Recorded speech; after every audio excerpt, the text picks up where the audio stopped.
placer, un gran honor estar aquí.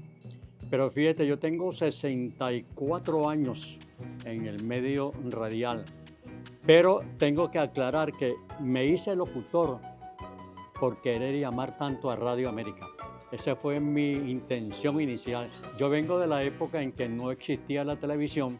La única diversión nocturna se concretaba a las presentaciones en directo en las diferentes emisoras de Carabobo. Ahí comenzábamos nosotros a asistir, a escuchar a estos locutores, a estos artistas, y fue naciendo prácticamente la devoción por ser locutor. Yo vivía en la urbanización El Palotal y, claro, sin ser locutor aún, yo tenía mi radiecito Grundig, tenía un grabador y un micrófono, y entonces el audio lo copiaba de Radio América. Crecí con esa intención, con ese interés, con esa devoción por lo que ocurría en Radio América. Para ese momento entrar en Radio América era más que imposible, muy difícil, porque realmente Radio América se destacó por ser única en su estilo, con un material humano de alta calificación. Y nos resignábamos quienes trabajábamos en otras emisoras por no estar en Radio América. Pero fíjate tú, pasé 19 años en otra emisora y cierran la emisora. Y de repente, bueno, yo quedé apartado del mundo de la radio, trabajaba en una empresa comercial, y de repente me llaman por estas cosas del destino, me llaman de una emisora muy importante en Carabobo. Me participa la recepcionista que me están llamando voy a nombrarla concretamente, de 810. En esa época la sintonía se la disputaban Radio América y 810. Pero rechacé la oferta maravillosa porque realmente sentí ese temor del compromiso, porque trabajaba simultáneamente en otra empresa. Pero, como son las cosas, a la semana de esa fecha, de ese hecho tan importante en mi vida, me participa de nuevo la recepcionista. Mire, ahora le están llamando de Radio América. Radio América, digo yo, teniendo 30 años en la otra empresa. ¿Y qué querrá Radio América conmigo? Acudo precisamente en una fecha que es fundamental, que es histórica para la radio en Venezuela, el nacimiento de Radio América. Acudo un 11 de abril de 1981 en plena celebración.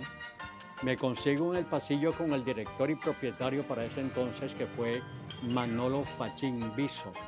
En el pasillo salía con un long play, que era lo que se utilizaba en esa época. Cuando él me ve, me saluda y yo le pregunto: Manolo, es que me están llamando de aquí de la emisora y no sé para qué será.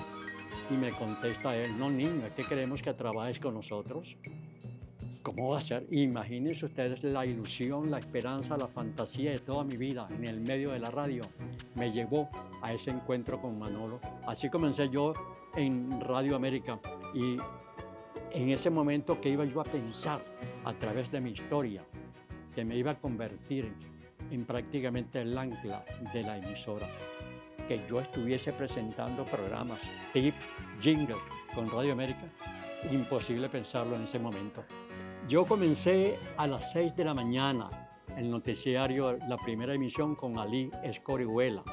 En esa época la emisora arrancaba a las 5 de la mañana con un programa de música criolla que animaba el siempre recordado Antonio Ortiz Navas. Comencé a las 6 y allí, bueno, yo tenía que narrar el noticiario de las 6 de la mañana y luego regresar para la segunda emisión del noticiario. Trabajé en esos espacios por cierto tiempo, pero de repente Radio América, en el espacio de 9 a 12 del mediodía, transmitía las famosas y siempre recordadas a través del tiempo radionovelas que nos venían de Radio Rumbos. Y entonces, claro, de repente suspenden el envío de las novelas, se acaban las novelas en Rumbos y en Continente, quienes prácticamente suministraban el material. Y Manolo se encuentra con esta disyuntiva, diciendo: bueno, Dios mío, ese era un material que captaba la atención mayormente de gente adulta, de personas que trabajaban, señoras, damas, tal cosa, escuchando su novelita de Martín Valiente. Entonces dice Manolo: ¿y qué hacemos ahora para seguir cautivando a este núcleo de personas de estos oyentes que estaban acostumbrados a sus novelas y se le ocurre regresar con el casino musical, que al comienzo se transmitía de 2 a 5 de la tarde, pero luego eliminan el casino musical porque la característica especial del casino era regalar, obsequiar premios, que si una plancha, que si cubiertos, pero el Instituto Legal prohíbe la entrega y la realización de rifas por radio. Entonces eliminan el casino musical. Y entonces piensa Manolo, bueno, yo lo que voy a hacer es que voy a colocar el casino musical ahora a las 9 de la mañana para cubrir ese espacio. Y me compromete a mí, porque yo tenía mi guardia a las 6 de la mañana, y quien hacía la guardia de las 9 era prácticamente el jefe del grupo, el jefe sindical. Lo recuerdo con mucho cariño, Carlos Bello González. Y vengo yo saliendo de mi guardia en la mañana y me espera Manolo Fachín en el pasillo, al lado de la cabina, y me dice, mira niño, te tengo una oferta. Tengo que firmar un famoso contrato que existió en aquel entonces que se llamó el 440. Un contrato que estaba avalado por la firma de los propietarios, directores y abogados de todas las emisoras en Carabobo. Y me dice Manolo en el pasillo, mira niño, el único director que falta por firmar este contrato es mi persona, Manolo Fachín Viso. Pero ya hablé con los entes legales y les dije, yo firmo ese contrato si ustedes me permiten que Ernesto Pérez me haga el casino musical. En lo profesional a mí me llenó de orgullo, de satisfacción, pero imagínense, eso significaría quitarle la guardia a un compañero que ya tenía años en ese horario y jefe del sindicato, imagínense.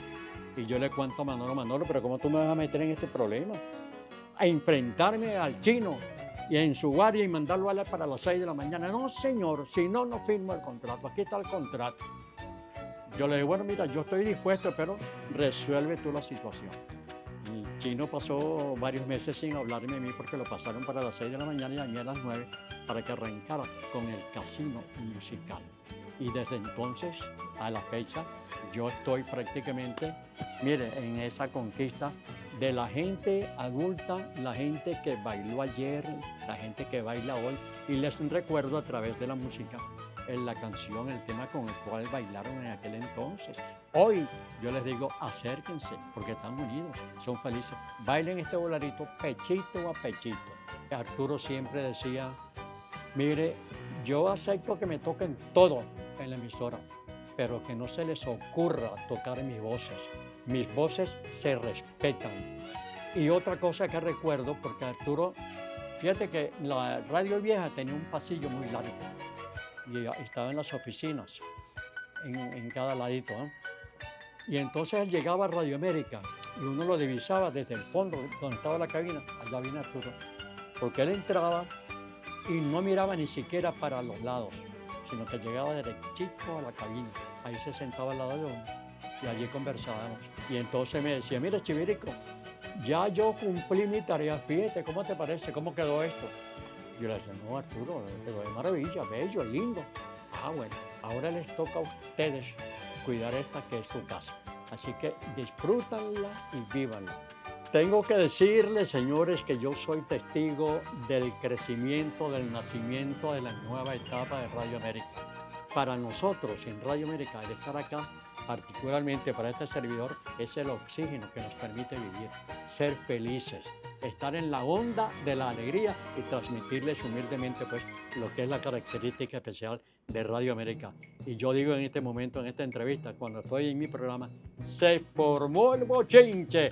Reloj Radio América, 9:03 minutos, primer lugar en sintonía. Amigos, ¿qué tal? Bienvenidos. Aquí estamos listos, preparados para comenzar con la fiesta musical de la mañana, las canciones, la música que le animan la vida, que le entusiasma, la música que se bailó ayer, que se baila hoy, se bailará siempre. Así que prepárense porque la orden es terminante. Comienza la actividad con furia al piso, bailando en el centro de la pista y cuando venga el momento, el romance, pegaditos, pechito a pechito. Entonces, se formó el bochinche, que comience la fiesta.